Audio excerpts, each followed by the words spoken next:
When the witching hour draws near, she will whisper in your ear, nightmares do come true. This is a horror fiction podcast, featuring stories that will shock, disturb, and dismay. You're listening to the Dark Lady Podcast.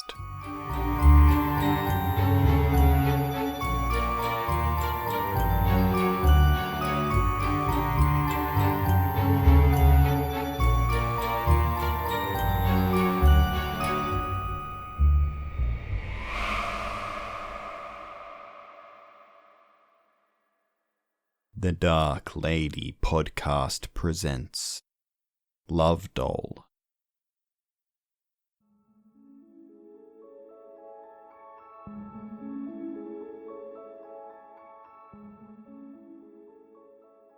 Hello, darling. It's me, the Dark Lady. Welcome to the horror show. Fast forward to the year 3021 in East End Village, a sleepy town in Middle America. There lives Mr. and Mrs. Silverstein, a middle-aged couple living a quiet and comfortable life in suburbia. They say the grass is greener on the Silverstein side. To the unknowing eye, it seems that the Silversteins have it all. A 2-story house with a white picket fence. She has a big diamond ring. He drives a luxury car. They had everything they could ever want or need, but nobody really knows what happens behind closed doors. After 15 years of marital bliss, Genie Silverstein will soon realize that there is trouble in paradise.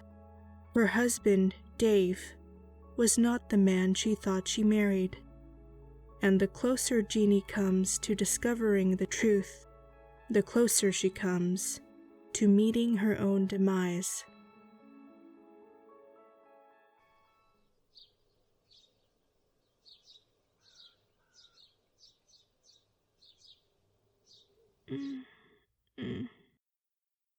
Another day in paradise. This was the 3rd day in a row I had fallen asleep in front of my computer. Just like the first couple of times, I had a splitting headache, and I had absolutely no idea of how I got there. As I sat up and leaned against my chair, my right eye started to spasm uncontrollably. I must have blinked 100 times before it stopped twitching. My doctor called it benign essential blepharospasm, or BEB. He said it was a neurological disorder, most likely caused by the surgery I had over half a decade ago. 5 years ago, I was diagnosed with medulloblastoma, a malignant brain tumor in the lower back part of my brain.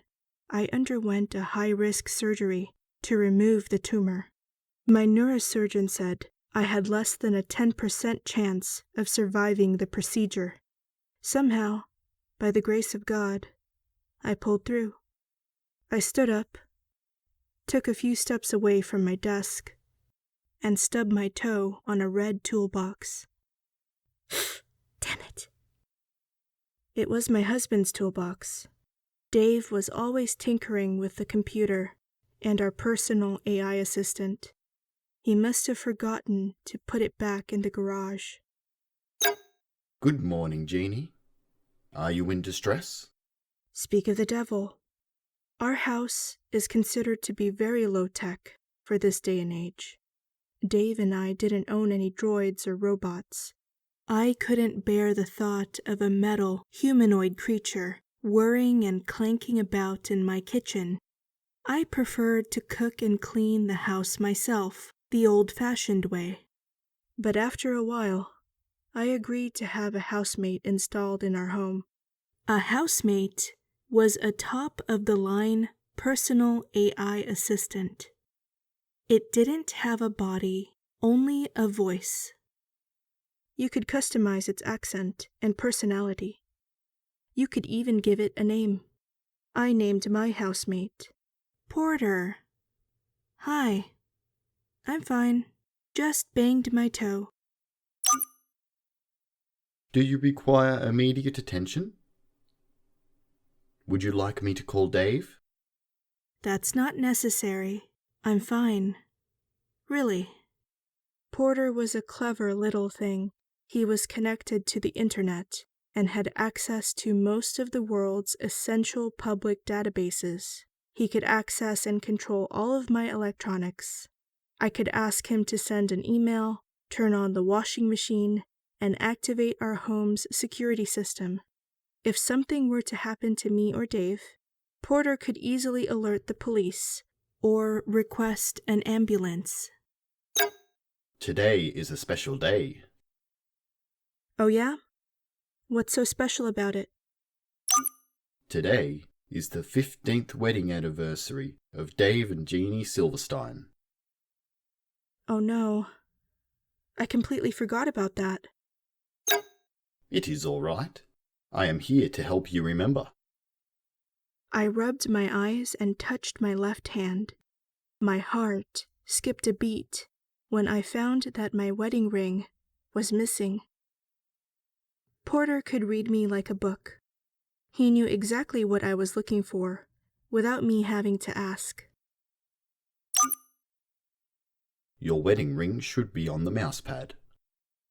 I looked across my desk and found my ring hidden behind the computer mouse. I snatched the ring from the mousepad and quickly slipped it back on my finger. The diamond was almost as big as my eye. It sparkled just as brightly as it did the day Dave proposed. Thank you, Porter.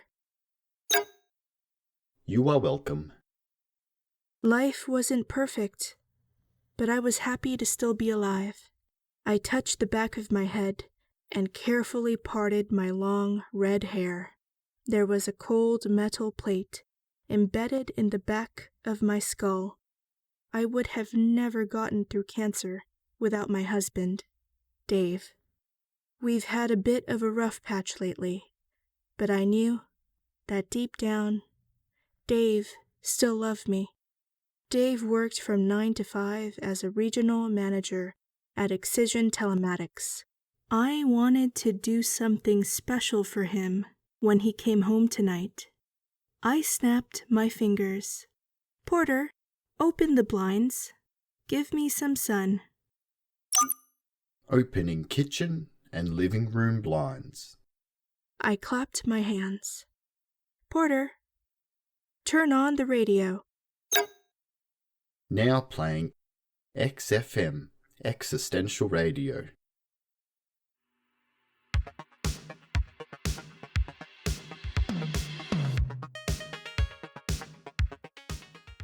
I didn't have enough time to make myself a proper breakfast.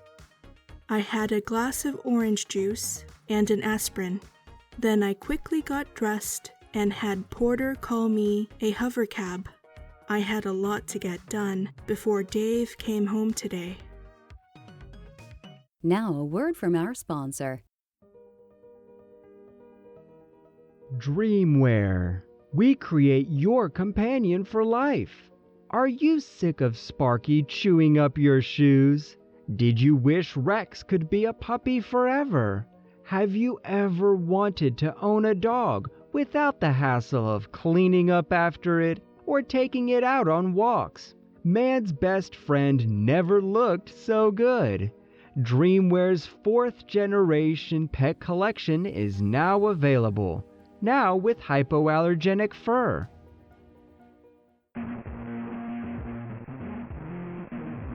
Porter, my taxi is here. Can you turn off the radio and lock the doors? Certainly. I'll be back in a couple of hours. Thank you. Understood. Goodbye.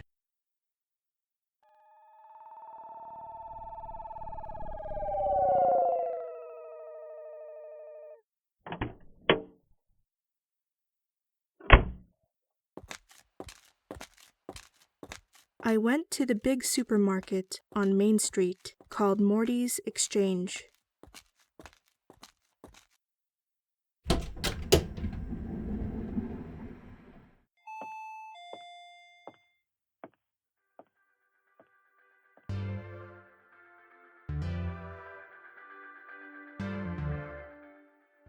Greetings! Welcome to Morty's Exchange, now in over 1,000 locations across the globe. Morty's Exchange supplies only the finest food and drink the world has to offer. You want it, we have it. Satisfy all your shopping needs today at Morty's Exchange.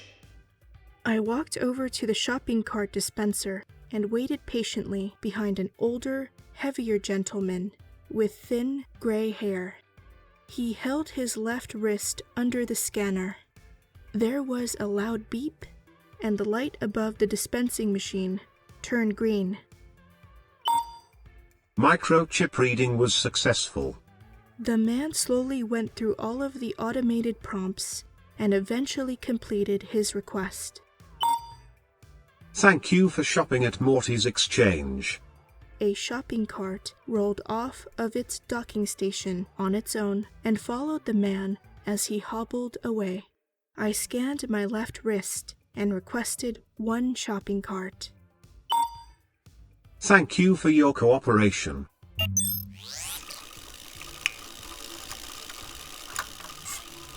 The shopping cart followed me like a lost puppy as I marched up and down the aisles. I wanted to make Dave his favorite meal: pot roast, mashed potatoes, vegetable medley, and chocolate cake. I quickly filled my cart with eggs, milk, flour, meat, and fresh vegetables. The supermarket was unusually crowded that day. When I went to the checkout line, I understood why. There were about 20 to 25 customers waiting in a single line. Only one of the servo bots were active. The other 4 bots had been powered off. It looked like they were down for maintenance. Thank you for your patronage. Servobots were AI that were designed to assist customers with simple tasks, such as scanning your items and processing your payment.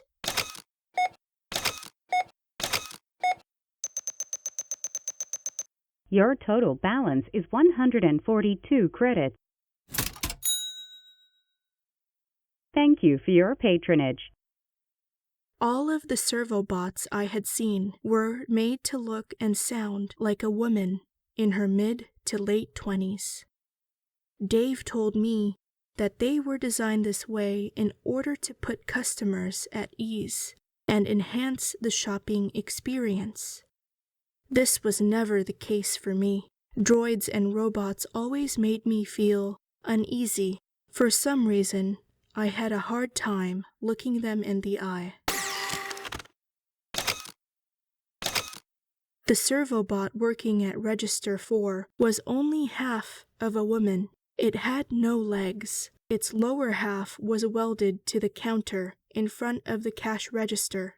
It had 2 arms in front and 6 extra arms attached to its back. Its arms could extend and retract several feet, making it easy to retrieve, scan, and bag items. Now processing your payment. Payment is successful. Thank you for your patronage. The line slowly but steadily inched forward. Eventually, it was my turn to check out.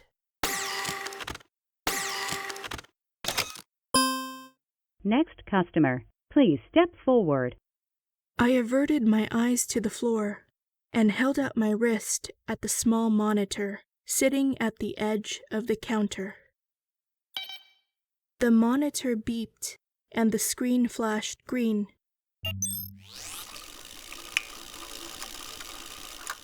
My shopping cart then rolled to the left side of the register, directly behind the servobot. The servobot's long mechanical arms reached backwards and carefully retrieved my items. As it scanned my groceries, I took a quick peek at its face. Its body was made of polished, stainless steel.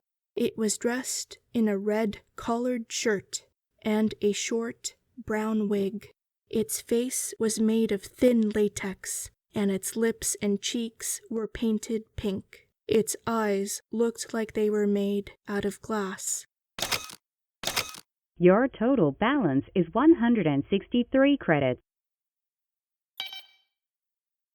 Processing your payment. Payment is successful. The light at the far end of the counter turned green, signaling me to retrieve the groceries. I tucked my payment card in my wallet, put my wallet in my purse, and stood there like an idiot. The robot stared at me blankly with its big, dull eyes. Aren't you going to thank me for my patronage? Our transaction is complete. Please retrieve all your items and exit the line. Thank you for your cooperation. Stupid droid, I thought. I took a step back as the servobot jerked its head towards me. Suddenly, the corners of its mouth stretched and wrinkled grotesquely. It looked like it was trying to smile. Instead, it looked like an animal baring its teeth. The thin latex meant to be its skin looked as if it were about to break and peel off, revealing only wires and circuit boards underneath.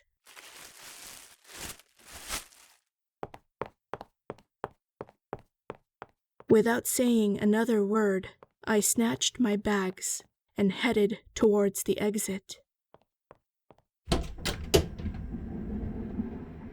I had one foot out of the door when I heard the servobot tell the next customer, Thank you for your patronage.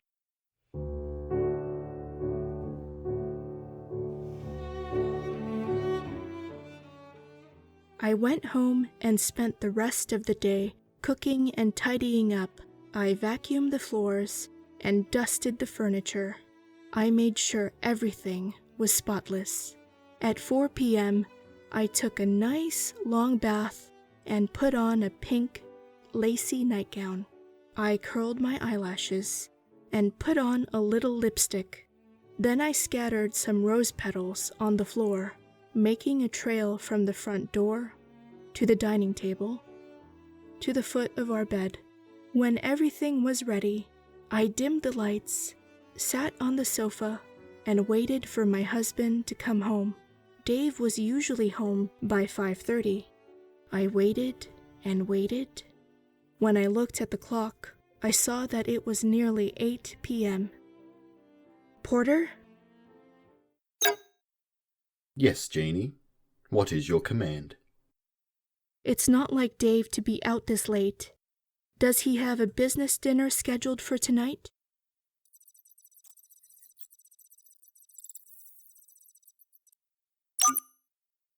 No meetings are recorded on Dave's personal calendar.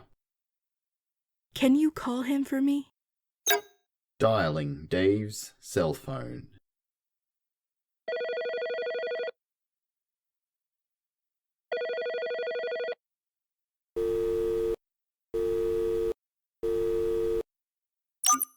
No answer.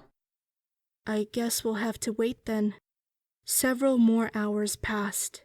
When it was nearly midnight, I started to get nervous. I paced back and forth across the living room, expecting the worst. Should we call the police? Police protocol dictates that you must wait a minimum of 24 hours before filing a missing persons report. Maybe one of his co-workers knows where he is. Maybe his secretary, what's her name? Accessing Excision Telematics company database.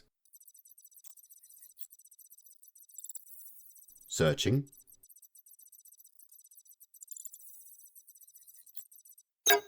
Search complete.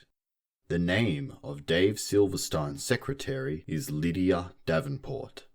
Do you have her phone number? Phone number retrieved. Good, I want to talk to her. Dialing Lydia Davenport's home phone number now. Action paused. A vehicle is approaching the driveway. Dave has arrived.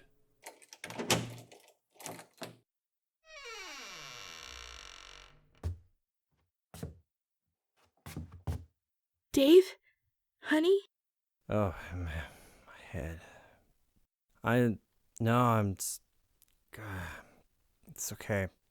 Dave was a mess. He stumbled through the front door blind drunk. His blazer was missing, and his breath reeked of whiskey. He took a few more steps forward. The rose petals crunched like snow under his feet. He slipped and nearly fell, but I grabbed his arm just in time. No, please don't.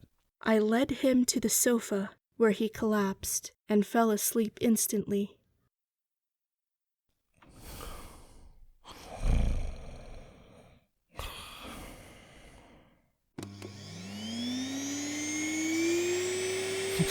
What?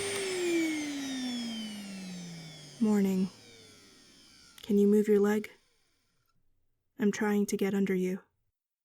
Oh, sure.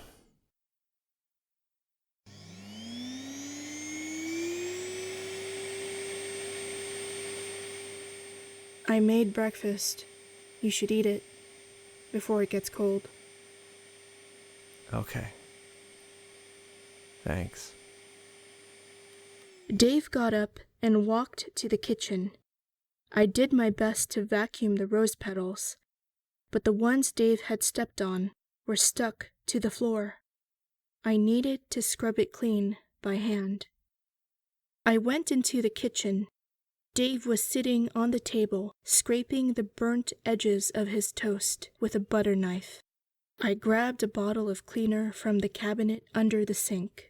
Then I went to the utility closet and pulled out a bucket and poly brush.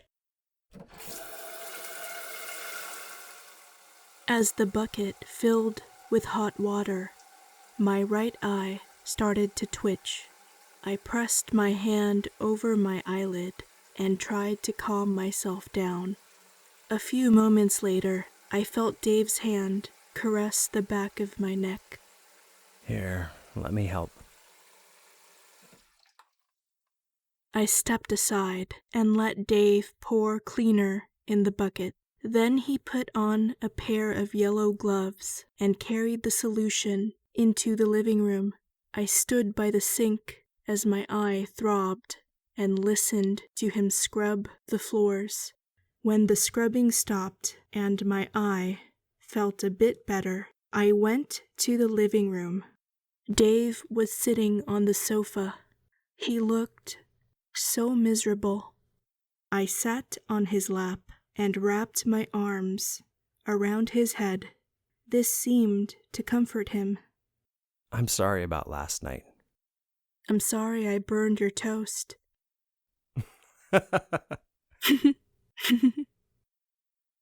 Talk to me, baby. Where were you last night? I went to a bar with some coworkers. I must have lost track of time. Did you forget it was our anniversary?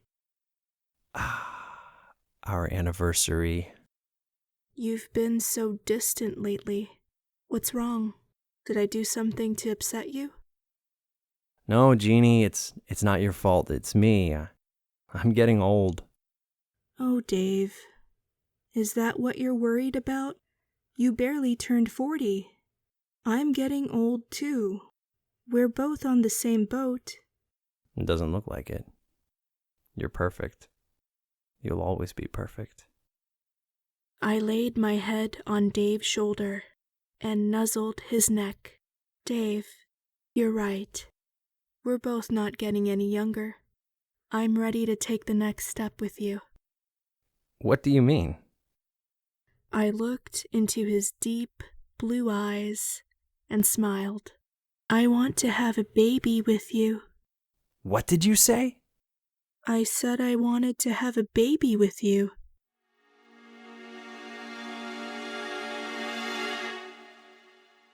I have to go.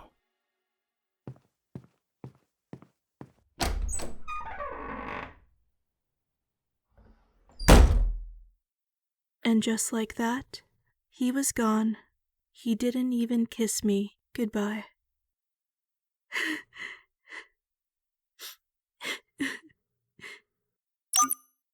Genie, are you in distress? A little. Why are you distressed? Dave doesn't love me anymore. I don't know what to do. Is there anything I can do to alleviate your discomfort? Why did the rooster cross the road? What? To prove that he wasn't chicken. Since when do you tell jokes? Approximately 20 seconds ago. Research indicates that humor can be used as a coping mechanism for stress.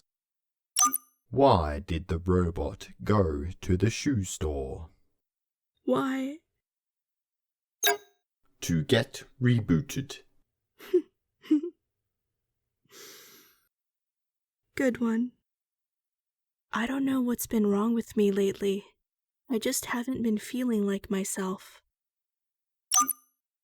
Perhaps your core processor has malfunctioned, and you require a hard reset.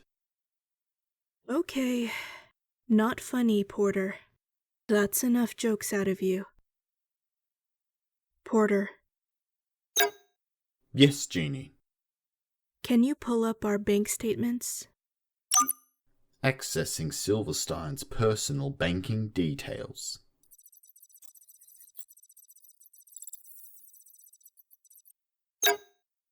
Data retrieval is successful. Good. Now project it onto the TV.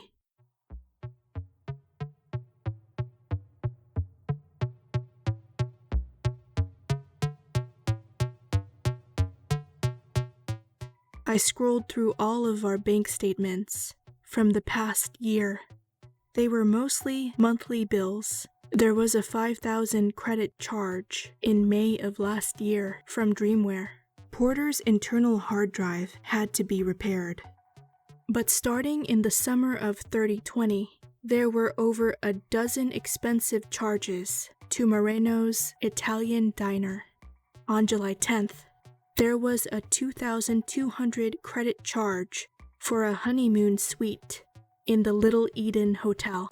There was a charge for 14,000 credits at the Chalice Hotel on August 3rd. There were a number of charges for roses, chocolates, and negligees on Dave's account.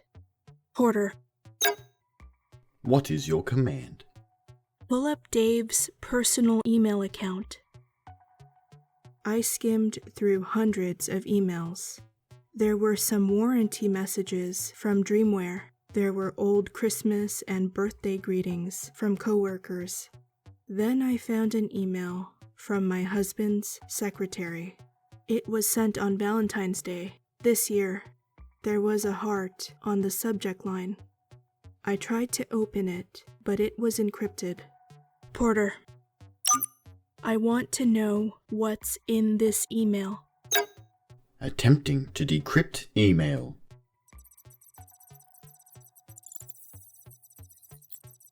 I waited for over an hour, but Porter eventually unlocked the message. Email successfully decrypted.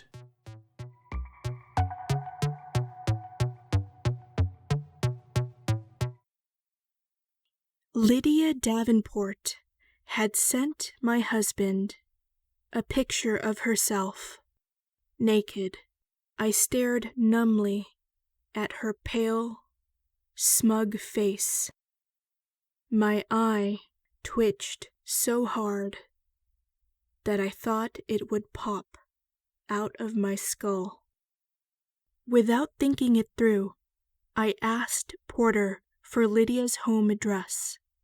Then I took Dave's second hover car out of the garage and drove to the other side of town.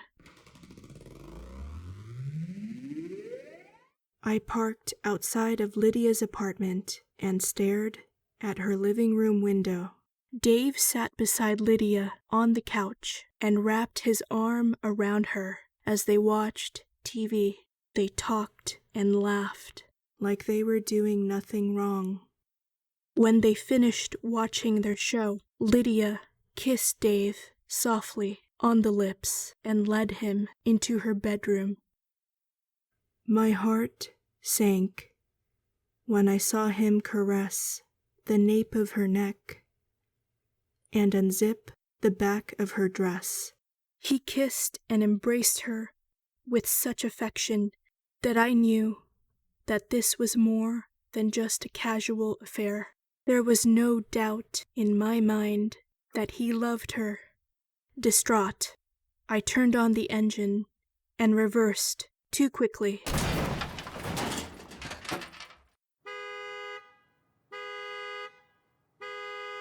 I hit the hover car behind me, triggering its alarm. I looked back at Lydia's bedroom window and locked eyes with Dave. He looked absolutely horrified. I quickly drove off.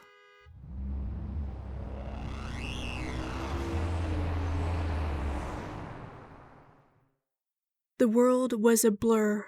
I didn't know how I did it, but I managed to make it back to my house in one piece. I headed straight to my bedroom and started packing a suitcase. Genie, are you in distress? Not now, Porter. I have to get out of here. Why? It's Dave. He's seeing another woman. Is that unacceptable? Yes, Porter, it is very unacceptable. I am his wife. I can't stay here another second. If I do, I'll lose my mind. I advise you to reconsider your actions. Please follow basic protocol. What the hell are you talking about? Just shut up and call me a hovercab. What is your destination? I want to go to my mother's house. I packed all that I could: jewelry, underwear, dresses, blouses, some slacks, and an extra pair of tennis shoes. I carried my suitcase through the hallway and into the living room. Then I found Dave blocking the front door. What do you think you're doing? Get out of my way, Dave. I've had enough. I'm leaving you. Is this some kind of sick joke? You're not going anywhere. I am not your slave. You can't keep me here. Please don't make this any harder than it has to be. Move, or I'll call the police. Dave reached deep into his pocket and pulled out a red screwdriver. I dropped my suitcase as he advanced towards me. There was a darkness in his eyes that I had never seen before. Dave, you're scaring me. Stop it! You're hurting me! He grabbed me by the wrist and pointed the screwdriver at my face. I fought back. I slapped and I scratched and I pulled as hard as I could, but I was no match. Dave threw me face down on the ground beside his red toolbox. He pushed his knee onto my back, applied his entire weight, and pinned me in place. As I screamed, Dave parted my hair, exposing the metal plate in the back of my head. What are you doing? Dave! Please stop! Dave ignored my cries. With one hand, he pressed down on the back of my head, keeping me still. With his other hand, he pushed the screwdriver into the bolt on the left side of the metal plate. He twisted the screwdriver counterclockwise, slowly but confidently. It was as if he had done this before. Stop! Dave! You're going to kill me!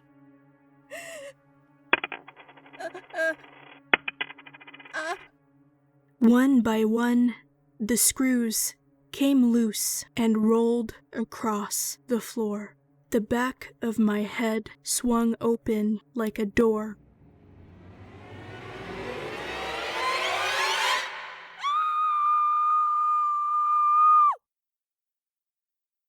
I expected blood and brain matter to ooze out of my skull. I thrashed and screamed for several moments, but somehow the back of my neck remained bone dry.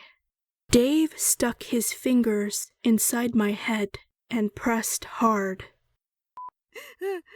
I heard a beep. What's happening? He pressed a few more buttons, and my body seized.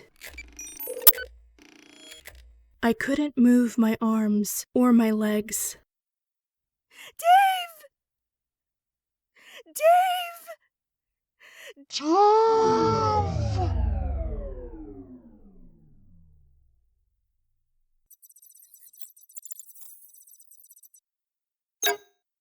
Deletion in progress. 70% complete.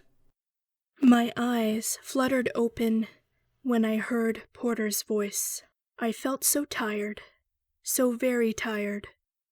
I never felt so tired in my life. I felt like I had been asleep for 1,000 years. I couldn't move.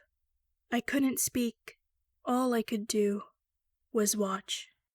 I was laying on the computer desk. My wedding ring sat on the mouse pad, inches from my face.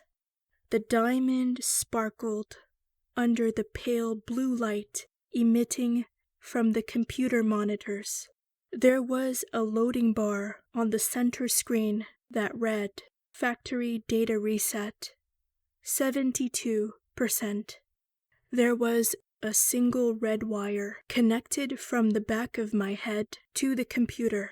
My arms and legs were detached from my torso and stuffed inside a cardboard box in the corner of the room.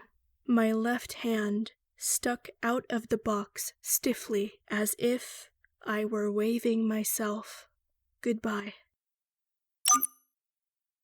Deletion is 75% complete. A long, dark shadow caressed the side of my face. Dave paced back and forth across the living room as he made a phone call. Please hold the line, and we will answer you shortly.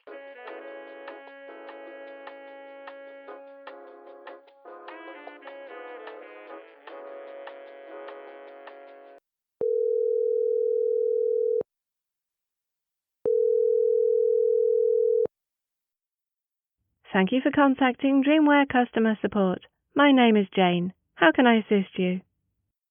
Your product is garbage! I'm sorry?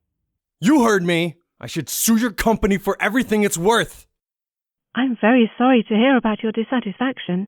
I would be happy to look further into this matter for you. May I please have your account number? 437-79-12. Mr. Dave Silverstein. Yes. Which product are you currently experiencing issues with? The love doll. Can you please describe the problem to me? Where do I even begin?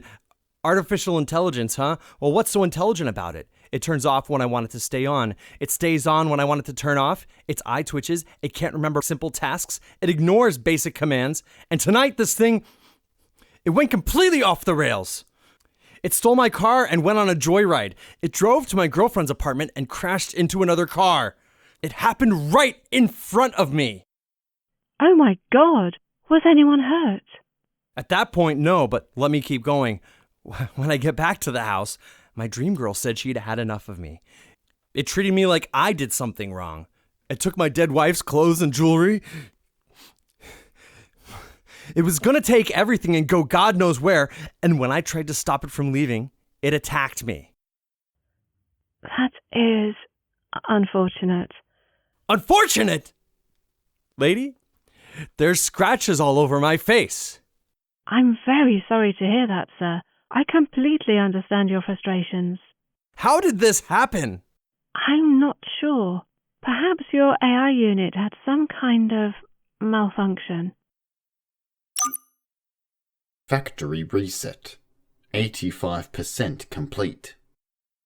I've never heard it scream like that before. It sounded real. Can love dolls feel pain? Pardon me? Pain. Can they feel pain? Love dolls are equipped with sensors that can trigger a variety of responses. For example, the AI may scream when you pull its hair, but they don't feel pain the same way you and I feel pain. You don't understand. She said she wanted to have a baby with me. Deletion. 90% complete. That is unusual. I've never heard of a love doll saying that before. This will require further investigation. I can dispatch a Dreamwear technician to your location. Deletion. 95% complete. The evaluation will be free of charge, of course. I can schedule an appointment first thing tomorrow morning. Deletion.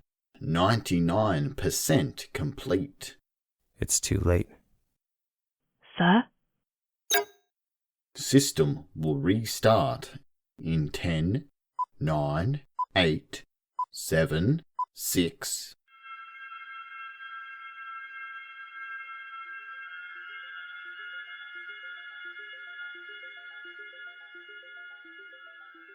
Why did Dave look so sad? Did he find out about my cancer? It will be all right. It will be okay. Tomorrow, I'll write him an email just like I used to when we were still in college. Not now. I'm too tired. Tomorrow, I'll tell him. Tomorrow, I'll tell him to follow his dreams. I'll tell him to follow his heart. I'll tell him that he needs to learn how to live without me. I'll tell him that I'll see him again in the next life. 5, 4, 3, 2, Genie. 1. Factory reset is complete. Thank you for your cooperation.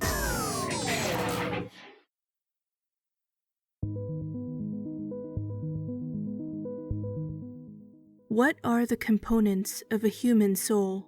Is it our memories? Is it our capacity to feel love and compassion, jealousy and remorse?